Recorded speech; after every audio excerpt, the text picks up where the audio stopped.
for viewing for a variety of members of Congress. But as you know, the controversy has been building for months. In this film, Michael Moore calls for the end of for-profit health care.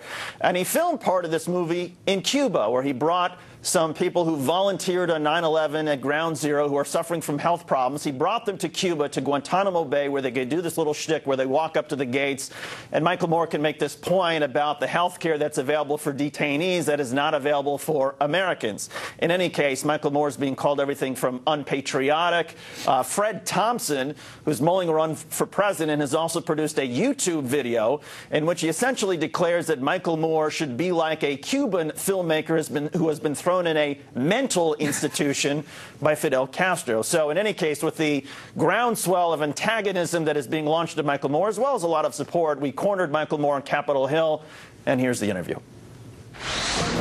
You're about to go into a buzzsaw of criticism. What are you anticipating? Is there anything out there that bothers you about what's coming? I expect no criticism. I think millions of Americans have been suffering through this system, dealing with these lousy HMOs. You've got 47 million who don't have insurance.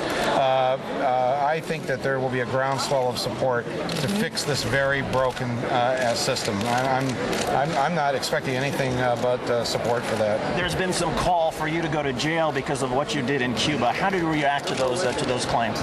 Well, the Bush administration is upset because I took a group of 9/11 rescue workers that the Bush administration will not provide health care for to our naval base in Guantanamo Bay in Cuba.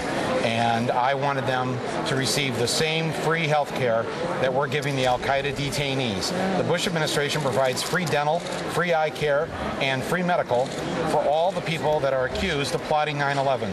The people who ran down to Ground Zero to save lives don't have health care. I think that is a travesty. Fred Thompson has been particularly critical of you. What's your response to him and the complaints that he has made both about you and about the film? He is one of my favorite TV actors, and I can't wait to see the next video. Was there anything in putting this together, though, that really struck you as standing out, that really inspired you or motivated you to push forward with this issue?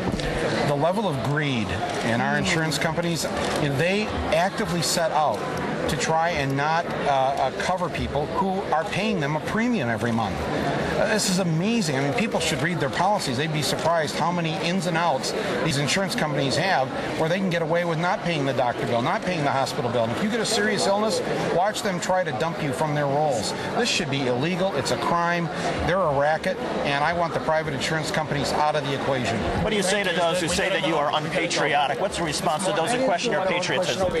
Name 3 people who say that. Fred Thompson, Bill O'Reilly. We can go on and on. When you love America, you stand up and you ask questions. That's the most patriotic thing to do. Thank you very much. We appreciate it.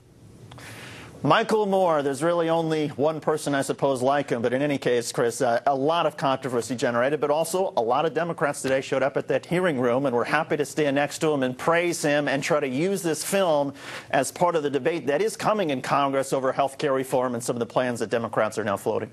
You know, I got to agree with him on this stuff. I got to agree with him. He's got a case, and health care in this country is not working. And if nothing else, I guarantee it's going to be a very interesting film. He's something else, isn't he? By the way, you are the most pushy